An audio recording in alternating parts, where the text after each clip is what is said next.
Thank you all for being here today. We are quite a lot. That's cool. Let's start maybe with the agenda for today. We'll have first, as promised, a quick presentation about 50 minutes by myself about the conclusion of that, the report, and then a Q&A session. So you can ask all your questions about what we'll be presenting, the reports, the trends in food tech in Europe and beyond in general in the Q&A tool in Zoom. So we'll answer your question live as much as possible. And during this Q&A, I will be with Jérémie, co-founder of DigitalFoodLab. And then we'll have a panel with Ivan from 5 Seasons Ventures and Klaus from Brewer, a very cool startup that we'll introduce later to discuss basically what's next for Europe in what's next in Europe. So let's start maybe with a quick round of intro. We are DigitalFoodLab, Jérémie and Matthieu. Previously to DigitalFoodLab, we were food tech entrepreneurs. We created a food tech startup, raised about 1 million and sold it in 2016, this startup, which was called WeCook. So one of the first food tech startup in France, maybe before the word food tech was coined or invented. And then after we sold this startup to a health company, we moved to DigitalFoodLab, where basically what we wanted and still want is to accelerate food tech in Europe, hence the reports and newsletters that we publish. And so also what we also do as our main occupation, which is consulting. We work with large food companies all over the food spectrum, the food supply chain, and we help these clients to explore ecosystems, to better understand what's happening, to deep dive in specific areas, and also to focus on specific areas and to establish strategies. So should they invest, acquire, work with startups? That are the big questions that we are trying to solve with a global perspective, because as good as European food tech is, a lot of things are still happening elsewhere. And even if startups are cool, a lot of things are happening also beyond startups. So we look at innovation all over the world, all over the place, and all over the food supply chain. But today's goal is to talk about food tech in Europe. So, and based on the report that I think many of you have already downloaded and hopefully read. So let me introduce maybe some of the findings, but start by a quick definition or recap on what we mean by food tech, because the word is often used, and as you know, there is no public validated definitions. But here is the one that we propose you with, basically the idea that for us, food tech is innovation, disruptive innovation, but also incremental innovation all over the food supply chain, coming from agriculture to final consumers with food science products, but also food service, restaurants, supply chain, delivery startups, and what we call consumer tech, which is almost reaching to health in many aspects. So again, food tech is very large, but we have to remember that 10 years ago, it was almost inexistent. And indeed, if we go directly to the core of what we add in and what we found in this report, investments, which are, and I like to maybe start from there, the only metric that we have on the success of the innovation ecosystem, because there is no public available data about revenues, even the number of employees. It's something that can get complicated to have. So what we have to measure the success and compare different ecosystems is indeed investments. So what do we see here? We have investments yearly on the European food tech ecosystem. And what we see is that, again, in 23, we had a weak year for the European ecosystem. Investment decreased by more than 35%, which is kind of bad. After 22, where investment decreased by almost 30%. So what can we make out of that? What we see first is that indeed a decrease by more than 50% compared to the peak in 21, but it's still above what we had in 2019, 2020. So it's not that bad. And a good point of comparison is to try to see how Europe evolves compared to the rest of the world in the food tech ecosystem. So what you have on screen is the amount of investments in the global food tech ecosystem. And as you can see, we have the same pattern, only a slight increase, a peak of excitement in 21, 22, and then a sharp decrease. But the difference, which maybe not that visible on the screen, is that the share of the European food tech ecosystem is much higher than it was 5 or 10 years ago. And actually in 2014 to 2020, Europe's food tech was about 12 to 15%, and now it's 32% of the global food tech investment ecosystem. So what does that mean? It means that investment decreased in Europe, but much less than in the rest of the world. So we have, as we often say, a bigger share of a smaller pie. So it's a way to see the half-full glass, I'd say, but it's also kind of good, and we'll try to see how that was possible, how things went not so bad in Europe food tech in the past year. So first point, which I have to say was a surprise for me when I first read the data and compiled it for this report, is that actually the number of deals, so the number of investments, increased in 23. And we reached a quite good level of investments. So that's indeed interesting. So what does that show is basically that if there is less money and more deals, it means that the median or mean amount is lower than it was. And also what we see is that this increase is much more directly linked to early stage deals. So actually, young early stage startups have maybe an easier time to raise money now than they had even in 2021. So it's maybe counterintuitive, but that's actually what the data tell us. So beyond all the noise, actually things are not so bad. And also what we see also is that very large deals, 100 million plus deals, are almost absent. So these are the explainers of the decrease in investments. Second, where are investments happening in Europe?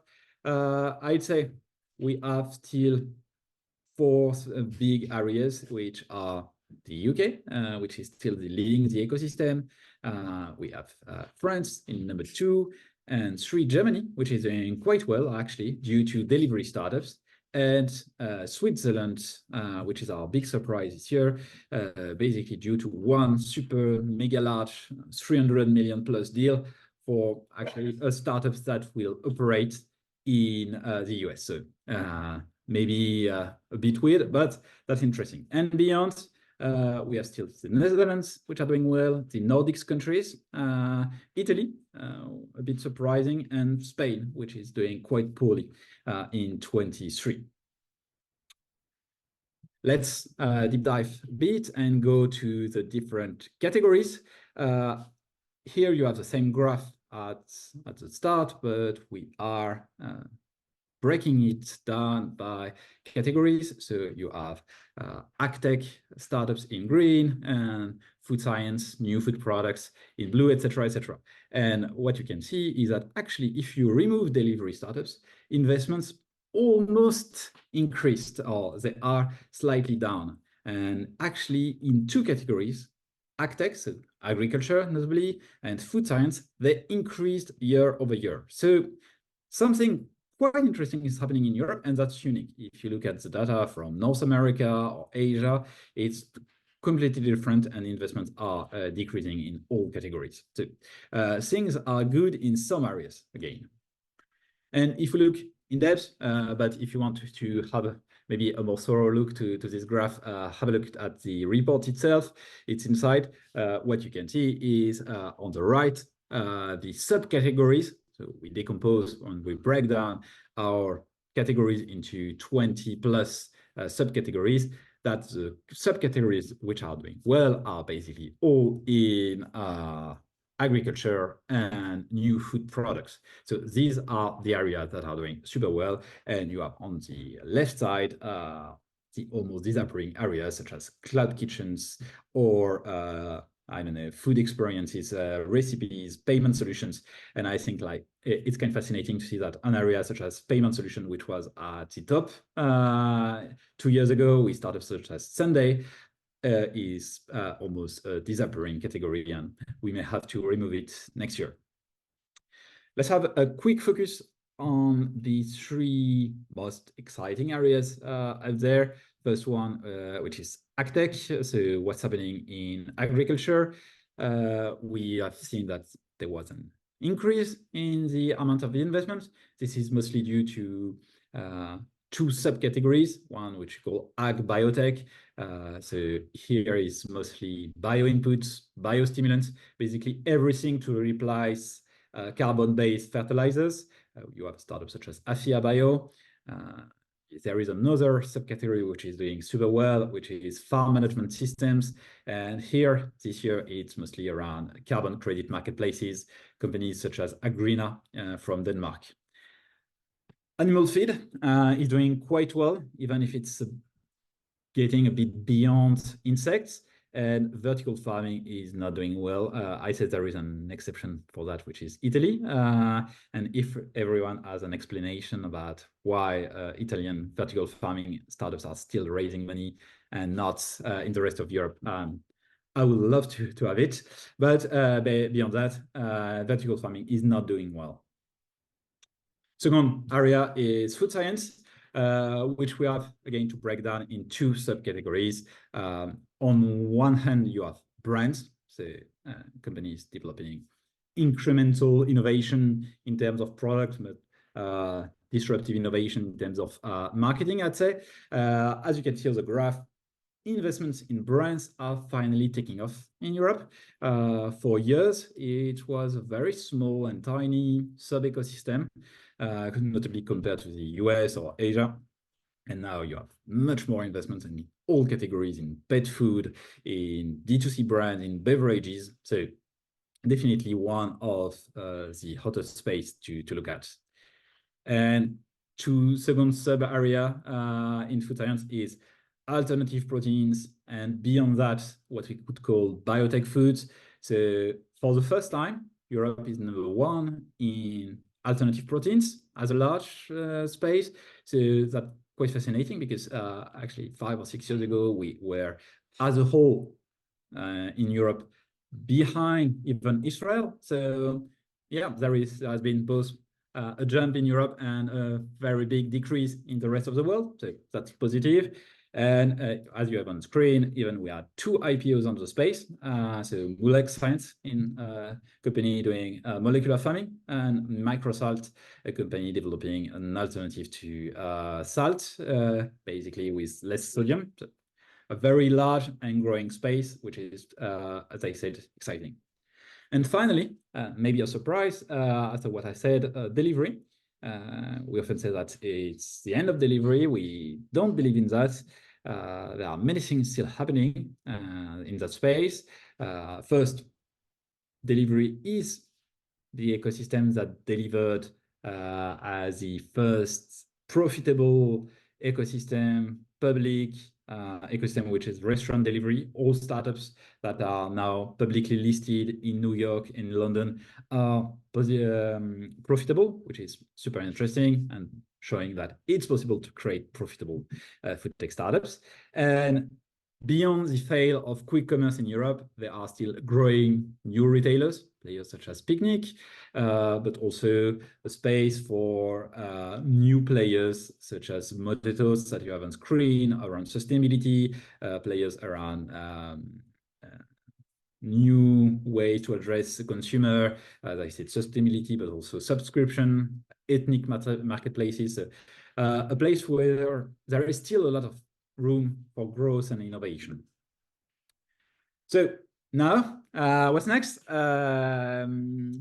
What you have on screen is the global, and not European, global quarterly FoodTech investment graph. So as you can see in Q1, investments are again increasing at the global level, mostly driven by growth in the US. So we'll have to see if it will be the same. It's not similarly visible in Europe. So Europe is growing, but much less than in the US. So we'll have to see when it goes in Q2, Q3. We expect investment to increase slightly this year, but maybe not a visible rebound before 25.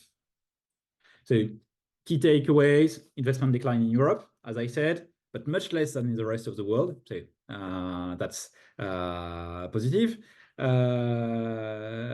Number of deals increase. That's again a very good surprise, showing that there is a shared belief in the potential of the ecosystem. Investments increase in agriculture, agtech, and food science, brands, and new proteins, new biotech-based foods.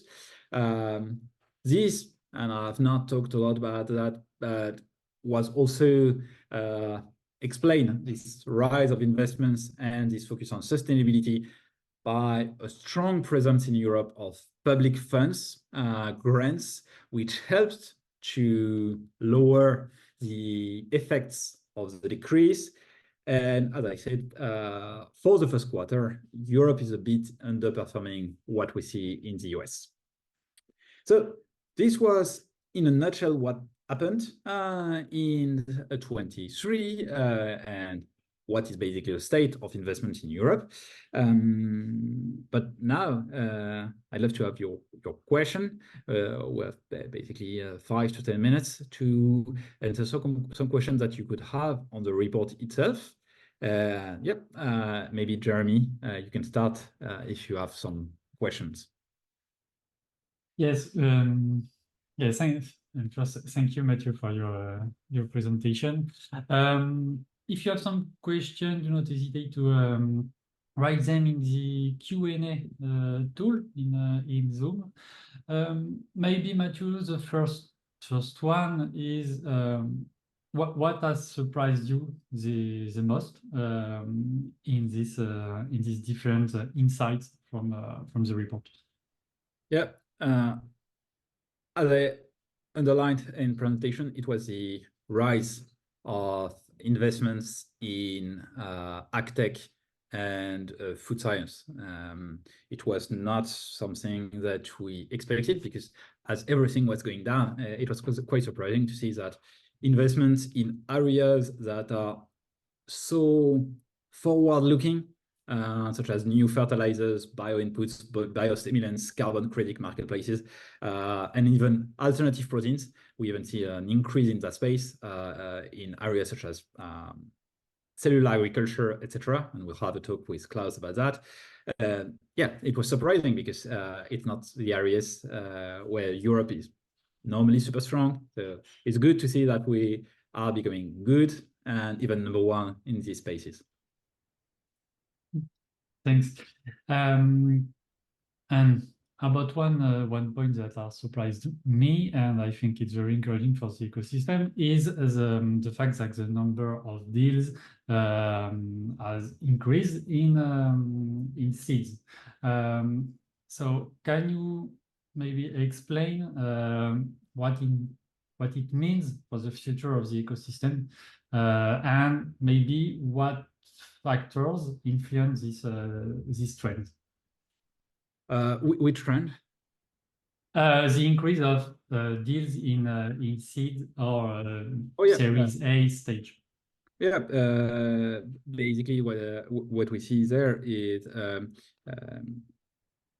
normally when there is a decrease in funding, what you could expect is that funds would prefer to bet on the startups that they have already in their portfolio, so betting on the existing startups with series A plus, B plus, I don't know, or what, or bridges. We don't really care about the names, but what we saw is that this happened, and notably in the start of 23, the end of 22. But what we mostly saw is that many funds still believing in the potential of food tech invested a lot in very early stage startups, which show that there is a belief that in 1 to 5 years, there will be room for these companies to be acquired, so that there is still, even more so than 2 years ago, a potential for this ecosystem and for food tech. So again, it's a show of faith and a proof of faith in this ecosystem. Thanks. I see there are some questions where the answers are in the full report, so I will share the link for those who haven't downloaded it yet. And one other question, what is happening in alternative proteins? Where are investments in this sector? Let's start where maybe where they are not. I'd say if I had to point one space, I'd say it would be plant-based fish, because it's not because I don't like plant-based fish, but it's because many plant-based fish startups just collapsed and they went bankrupt this year. But also plant-based brands are having a very hard time right now. Many of them are just consolidating, so acquiring each one another. So a few of them are still remaining and are strong, but not that many. What is doing super well is in the broader alt protein space. So the use of technologies such as cellular agriculture, biomass fermentation, precision fermentation, etc., for proteins, but also other use. So what we call healthy aging ingredients, so ingredients that will promote your health as you age, or ingredients that have health benefits. These are doing super well. And we see an appetite, maybe which is also derived from an idea that cellular agriculture for meat on other spaces is not something that will happen right away. So it's good, it's positive, even if regulation is not moving super fast in Europe. So things are moving forward in this way, and we'll have a discussion with Klaus on one of these aspects later. Thanks. Yeah, a few questions again. About the rise in the rise of agtech or agtech investments. Do we see this trend elsewhere as well? Yeah, we see it with different version. I'd say in Asia we see variation of the same trend with an increase in investments, notably around aquaculture. So providing growers of fish, aquaculture farm fish with digital tools, tech, supplies, etc. So that's a bit different. We see the same trend as we see in Europe on bioinput, biofertilizers all over the world.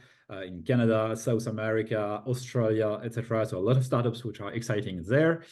And we see some variation on seed development in the US with a bit more, I'd say, GMO-oriented research there. So there are some variations, but there is something happening in agriculture all over the world, with differences because you can't use the same robots in Europe than in the US, etc., etc. But yeah, that's something happening all over the world.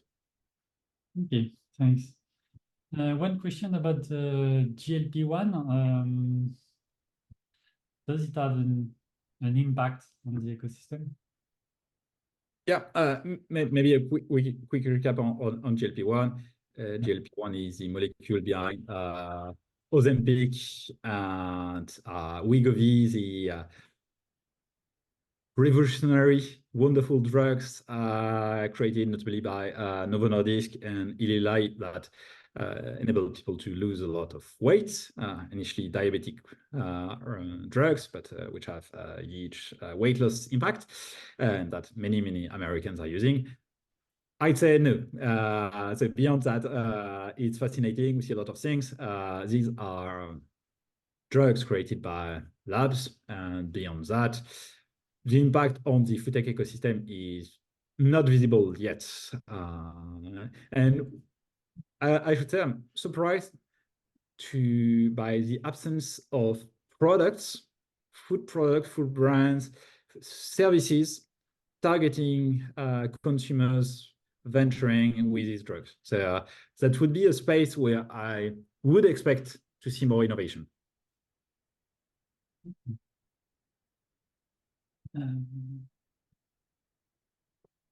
Yeah, one interesting question about investment through Europe. Our investments are more local, or are there European startups that are expanding into other countries and get funding in these countries? To be clear, is a French startups only funded in France, or it can also be funded in Germany, in England, etc.? Yeah, good question. I'd say first, what we observe is what we called investment regions in Europe. So France is an investment region by itself. You have the Nordics, so it's quite common to have a Danish fund investing in Swedish startup, etc., etc. You have the DACH region, so quite common to have a German fund investing in a Swiss startup, etc., etc. So you have that, and this is quite common to when you are a seed or Series A startup to get funded by a startup or by a fund from your own investment region. But then you have more and more cross-border investments, even on early stage. So that's due to the rise of family offices, which are not country-bound. So, for example, you have in Finland the Paulik family office / venture fund, which is investing in startups all over the world. So it's interesting in early stage. You have funds helping startups to grow abroad. So it's, if you're a French startup, it's quite cool to raise from a German fund if you want to go to to Germany as a market. And what we see, and maybe that's the most significant point, is that we see more and more US-based funds investing into startups. And let's be honest, US funds are first more money, and second, they make higher valuations. So it creates also a bit more competitivity for entrepreneurs and funds. So that's also quite good. And hopefully, because that's the challenge, it will help startups to grow abroad and to go beyond the domestic markets and even Europe. Okay, thanks. Yeah. Maybe we can switch on the panel with Klaus and Ivan. And yeah, and for all the other questions, you can then we'll have a Q&A time after the panel. And you can send your question by mail, or we'll try to answer them during the panel by writing. Okay. Yes, we'll do that. So, hi, Klaus, Ivan. Thank you for being there today. Good to have you on board. Maybe I'd say it would be best to have you introduce yourself, and also maybe first question: do you have any remarks or surprising points about the data, what happened in FoodTech in Europe last year. Maybe we can start with you, Ivan. Hi, good. Thanks for inviting me to this session. For those who don't know me or Five Seasons Ventures, I'm one of the founding partners of Five Seasons Ventures. It's one of the very few VC funds based in Europe focused entirely on food and beverage innovation. So we back companies which are Series A or Series B, as the jargon goes, so a few million in revenues that produce branded food and beverage products. We do not invest in technology or infrastructure, but of course, we are aware of what happens in the sector, and we actually followed Matthieu's report since the very first time to keep informed about what happens. Maybe as a quick answer to your question, and then I'll pass it over to Klaus. Two things surprised me. I think there was actually a question in the Q&A about the anomaly of Italian vertical farming investment. I think it's actually an anomaly in the sense that the numbers are generally small, and there were two large deals that happened in the north part of Italy last year. Principally, there was one large deal, Planet Farm, that raised 40 million. That kind of makes the statistical anomaly in itself. The actually bad part of the story is that the factory that was just north of Milano burned down in flames, literally, a few months ago. So I hope they can recover and get the insurance money to rebuild that factory. And the other, not anomaly, but there was a comment on the large number of smaller deals. So the total number of money goes down, but the number of deals goes up. I actually think the number is much higher than what is reported, because a lot of the small internal rounds, which are by definition internal and not announced, don't make it to the statistics. So I think the total number of capital and the total number of deals are a good directional trend. Deals are getting smaller, but I think there were more deals not reported, so we couldn't pick them up. Because a lot of the activity of the last year was portfolio management, so bridge rounds and things like that. I don't think they make it, but there was a lot more activity in that space.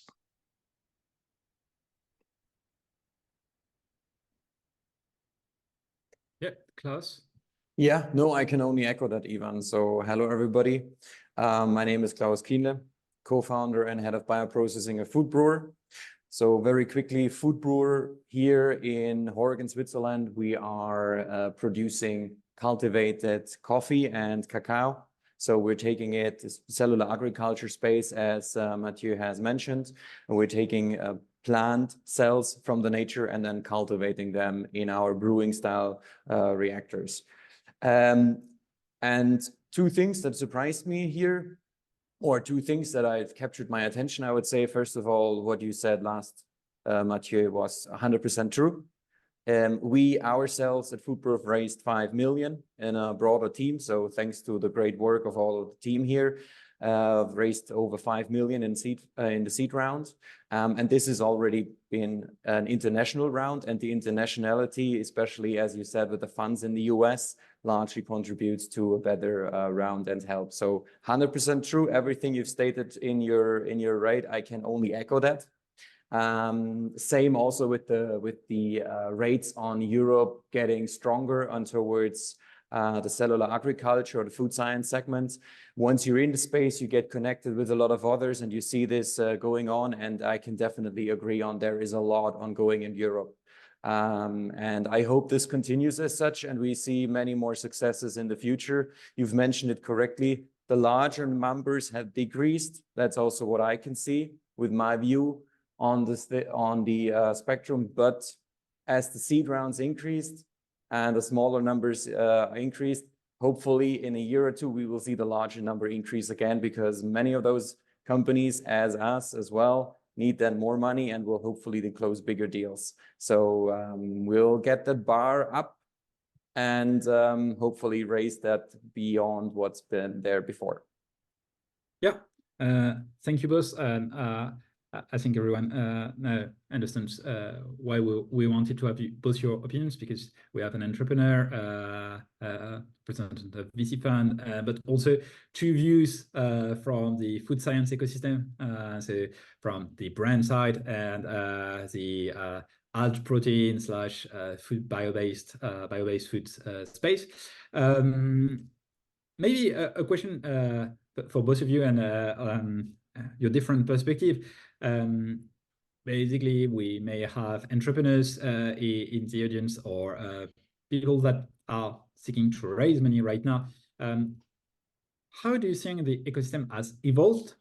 Or how different is it to raise money now than it was 2 years ago? And what would be your advice in your categories of focus for an entrepreneur trying to raise money right now? Maybe starting by Ivan again. Well, this is the question that everybody has at the moment, right? But I think the first answer is the easy one. So it's obviously much harder today to raise money for everybody, including funds, right? A lot of funds are in the need of raising money, and they're struggling. A lot of funds are not raising money. And as money, like water, drops down, right, in the chain, the harder it becomes for the higher part of the supply chain to raise money, the harder it's going to become later on downstream. So there was a rule many years ago when I started this business, and you would say that an entrepreneur needs to think that it's going to take twice as long to raise half of the money that he or she wants. I think that rule went out of the door for a few years, and now it's definitely back. And maybe with one additional wrinkle, which is it may be twice the time, half the money, and it may be half of the valuation of your last round.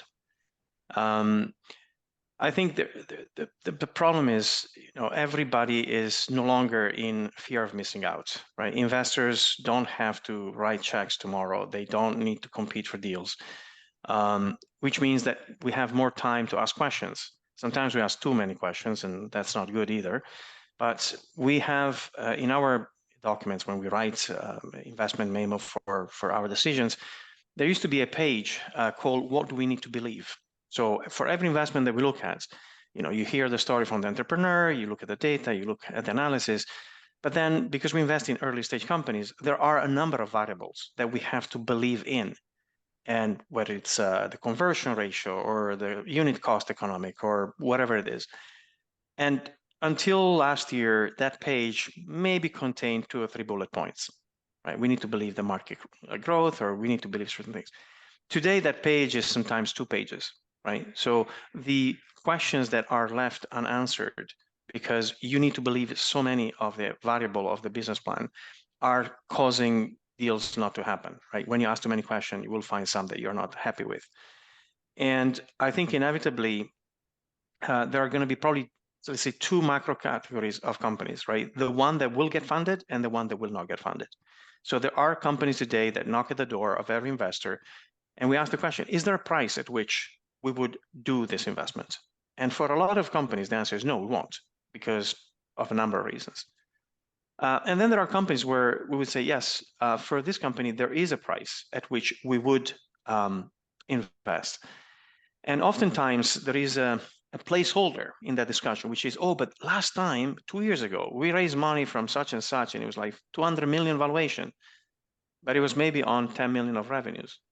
So at the time, it did fly. The entrepreneur was super happy to do it, but now it's a bit like Judgment Day, right? So you have to be accountable for the money that you raise from investors. And if you have delivered, if your business has delivered the growth that was supposed to happen, yeah, I mean, the valuation is going to stay online. Probably it's not going to go up a lot because multiples have come down, but generally speaking, there's not going to be a big penalization. But where we see a lot of the difficult discussions today are founders who cannot let go of the notion that their business was worth hundreds of millions, and now it's only worth tens of millions. So that's what's causing a lot of friction in the market at the moment. Yes, thank you. Klaus? Yeah, no, I can echo what Ivan said, but however, I would say that being divided by half and all the ratings is a bit strong. Luckily, it depends on the region. Switzerland is moving upwards. We are in a lucky spot. That's why I always said you can never have everything as you want it. Just do it. Literally, just do it, because these outside environment is something that you never have an influence on. And right now it's a lucky time in the cultivated cellular agriculture, alternative protein. I think it's the right time to go in forward move. There is a lot of very promising elements coming forth. But the segment is tough. Yes, you need to learn. And what we've done as a team here at Food Brewer is we are an extended team. I would say I'm very glad to partner up with more experienced people in the segment of the startup area that have brought in the expert, the knowledge of how to raise money, how to get this done, how to get this done properly, how to select everything, and then getting it done seriously, moving fast, moving forward, or as it's scripted, as it's supposed to be, instead of being on my own with 2 other colleagues or so that are coming not from the startup segment and being novice in this segment. I'm glad that we partnered up with very experienced people. And now we've raised the team towards 18 people and working towards getting a lot of things done and getting the results done to get prepared for the next stages.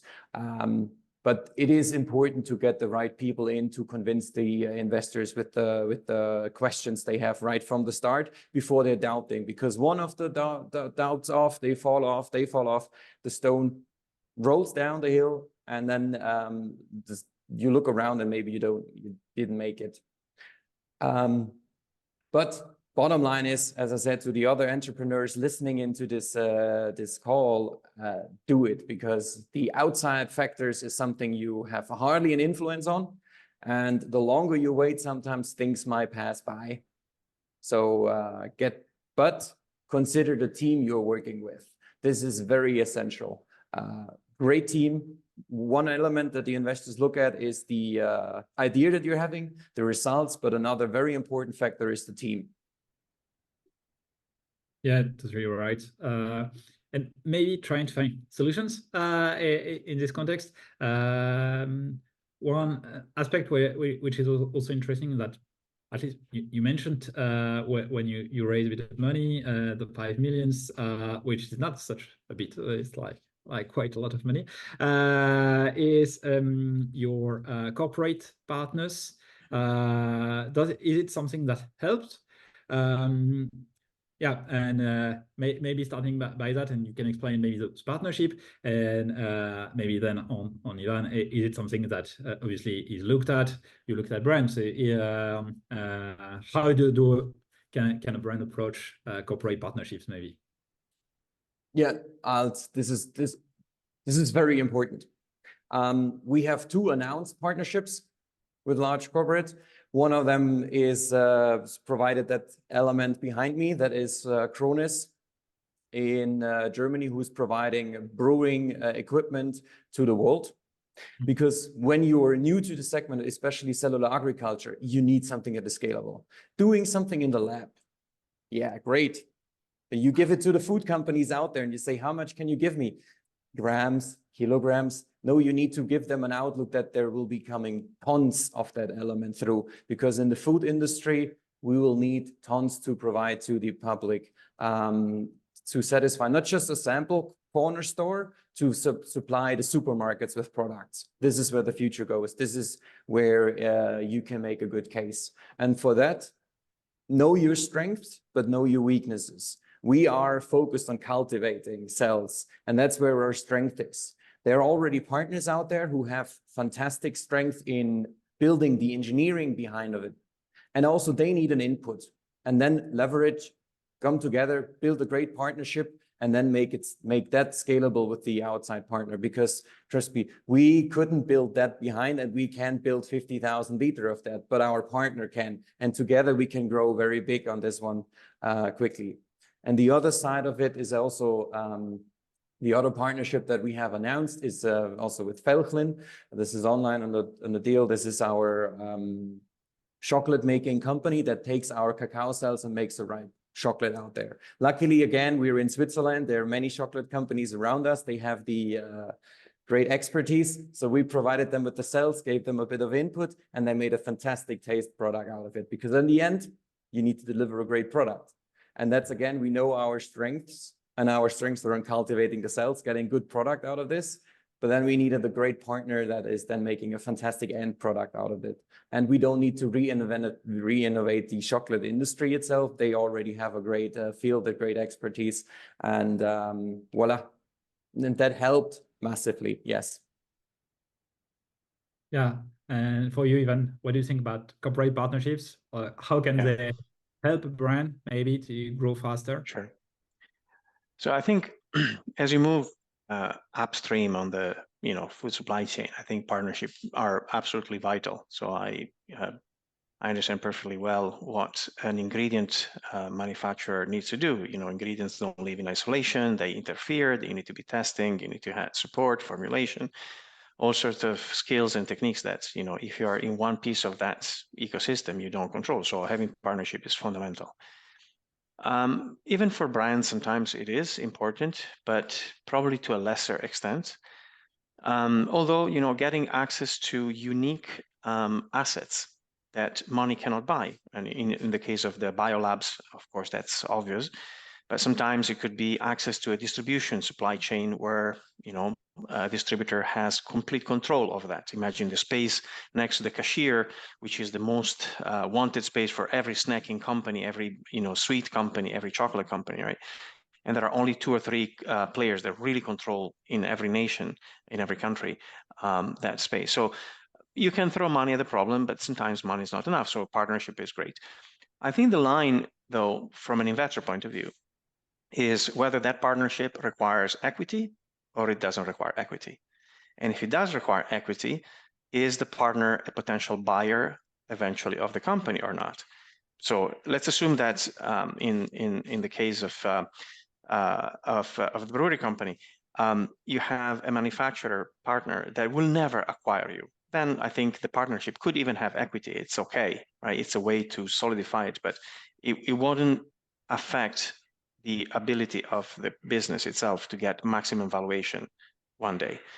If you're getting equity from a partner, large company that is a potential acquirer, there are ways to do it. I think the normal rule of every investor is, oh, no, we shouldn't do it because that affects the liquidity of the investment, because then one partner will have more information or rights. I think if we start to peel the onion, there are ways, and we've done it many times, to welcome at the right time a large food company or food brand into one of our portfolio companies. The way to do it is, through peeling that onion and stripping away what is potentially counterproductive to one side and what really the other companies want. And once you start to do it, and there is time and not a huge amount of pressure, it can be done. So the typical rights that a big corporation would want in a partnership with equity is the rights of first refusal. When the company is going to be sold, we want to be the one that have the rights to match the price of somebody else. That's a poison pill, right? That is the first right that in a transparent conversation, you need to try to get out of the way. There are a few others, but information rights, maybe an observer board position without potential, with the ability to be excused out of a conversation. If you're talking about M&A, of course, you're not going to be allowed in that discussion. But a corporate getting a first row seat in the movie, right? A really prestigious ticket with a small amount that is not huge, but gives them access to it. If it's done in the right way, it could be actually accretive, especially, for instance, in the beverage industry, where supply chain is controlled by a very few number of players. That's super insightful. Thank you. Maybe last question before moving to the Q&A with the audience. Maybe for both of you, depending on your insights, what would be the areas where you would advise someone to either invest their time or money. So maybe Ivan, what would be the startup you would like to see? Is there areas where you think are ripe for innovation? And similarly for Klaus, what would be the spaces where you would see or would like to see more innovation, maybe linked to your business? Maybe you can start, Ivan, if you and if you don't have any ideas, and just I'll be quick, because so I think that not every food and beverage brand is good for venture capital money. So let's make that step, because unless you have a business that has certain growth potential, mass market, and all that, venture capital is not the right tool for that particular company. So let's make that as a disclaimer. So there are probably 3 areas that we're excited today, as we've always been. One would be health-related supplements.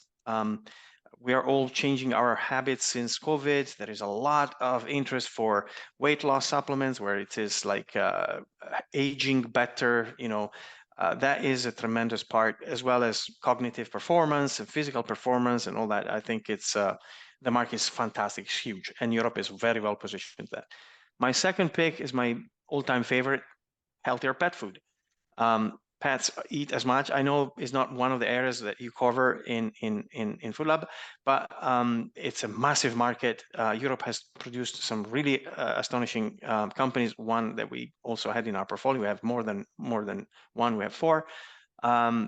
It's a great market for D2C. It's a great market for price inelasticity. Fantastic. So I hope we can get another one in there.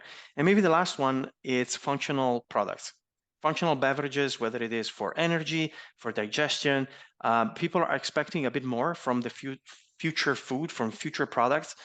And I think I'm not going to ruin Klaus' answer, because I think there is a whole lot of things in alternative ingredient, but I'm not going to steal that part, because I'm sure he's gonna go right there. Yeah, thank you, Ivan. No, I would have gone in that direction, but I would say I'll give this a bit more time until a lot of these cultivated food segments are coming through. That still needs a little bit to be worked on, especially scale. So what I love to see in the next few years to support our segment is the regulatory side moving along. We see the increase in Europe investments, which is brilliant, and I hope this continues as such, but we need to get the regulatory side of the things moving as quick as the investments are moving. And here, unfortunately, the Europe side is not moving as quick as the US. Luckily for us, again, Switzerland is a little island and is moving in the right direction. And I hope the European Union takes this as an example and sees the benefit that this brings and is helping it, because we grow together better than alone. And this is what I would love personally to see in the next months, year happening. And then alongside that, I'd love to see also a lot of elements coming through as well from us, from the cultivated side, because the first things from the cultivated segment need to come through, need to present a viable product on the market, and that then things will start getting very hot. And that needs to happen and will help all the entire space. I'm going to come on your way on this one, because I think if you have your magic wand and you think, okay, what would I like to see happening, right? And you can wave that magic wand. I think there is an absolute need in Europe for at least one very large government-backed funds that invest in infrastructure. What you guys do there requires the thing that you have behind you and more of it, right?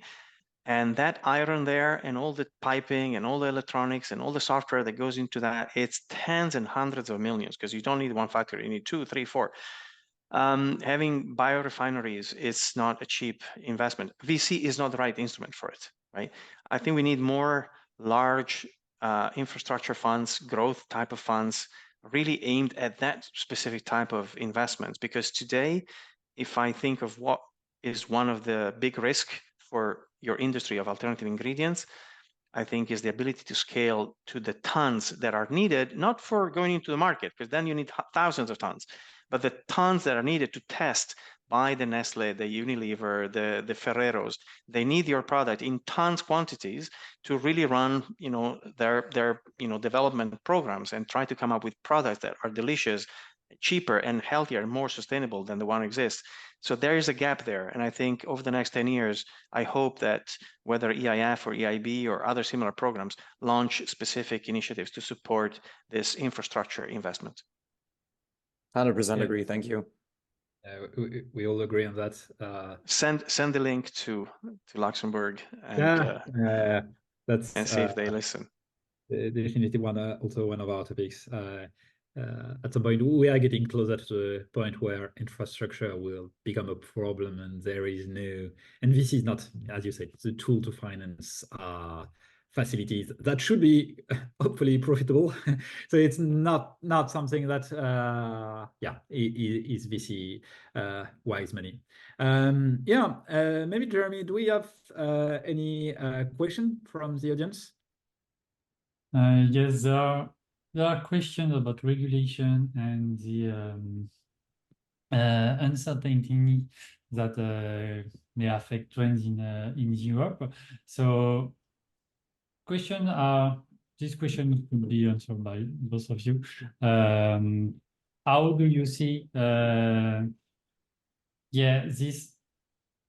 the impact of the regulator, so especially for culture meat, etc., but also on other topics like bio input, for example. And I will add, how do you manage it? How do you manage it? Basically, do you go to Singapore and the US or Japan first? Do you have how do you manage being in Europe from the point of view of regulation? Maybe Klaus on that. This is a very good topic, and a topic that hopefully involves. So again, in Switzerland, there's a little bit more clarity than in the European Union, and the UK is also moving forward. That's why also the UK has one of the strongest stronghold in here as well in the cellular agriculture space. So it severely influences it. On top of that, you need to move forward. You eye on the bigger markets, yes, as you said, US and Singapore, who's also moving forward on the regulation side.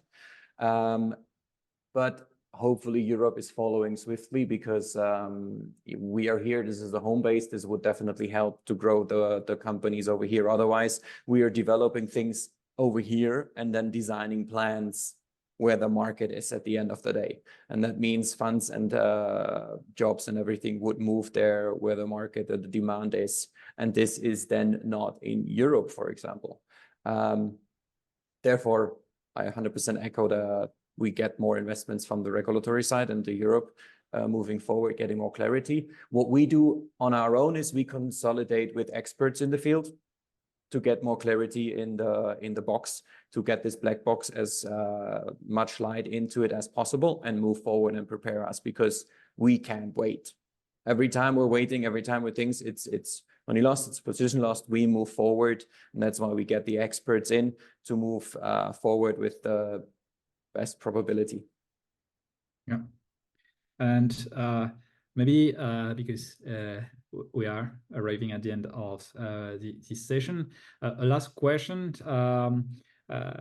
Beyond regulation and infrastructure, what do you see as a way, a tool, a solution to make Europe's food tech stronger? Do you have any idea or thing that you would wish to happen in Europe? Maybe starting with you, Ivan. This is a really big question. I mean, as a VC, we're fairly limited in our spectrum of what we can influence, right? So one interesting thing is I fundamentally believe that Europe needs more capital. Of course, I would say that because that's the world I live in, and I mean, maybe Klaus would say we need more engineers, more other things, and that's But I speak about what I understand. If you look at the amount of consumer funds and ag biotech funds and ingredient funds in US, it's a multiple of what we have here, right? The ability to do follow-on rounds, I think, is still fundamentally to be tested in Europe. The number of funds that can write a 40, 50 million check for any really deserving company in Europe, you don't need the fingers of two hands to count them. right? Then depending on the fluctuation on the market, the number can double maybe, but maybe we get to 20 names. I mean, that is a severe limitation.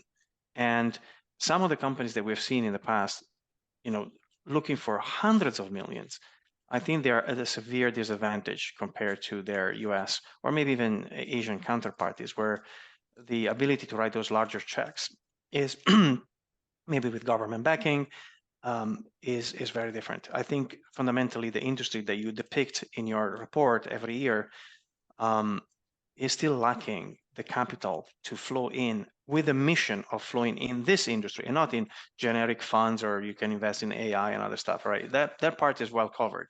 But our industry, I think, is still suffering from lack of supply of capital. Yeah, thank you for that. And totally agree also. Yes, and I can say from the side segment, the other element that is very essential is also the side of keeping this infrastructure, CapEx expense goods like bioreactors and all of the piping and the partnerships that come along with that. But another aspect is the infrastructure also in the facility type of things. It would be helping to have more hubs that have such.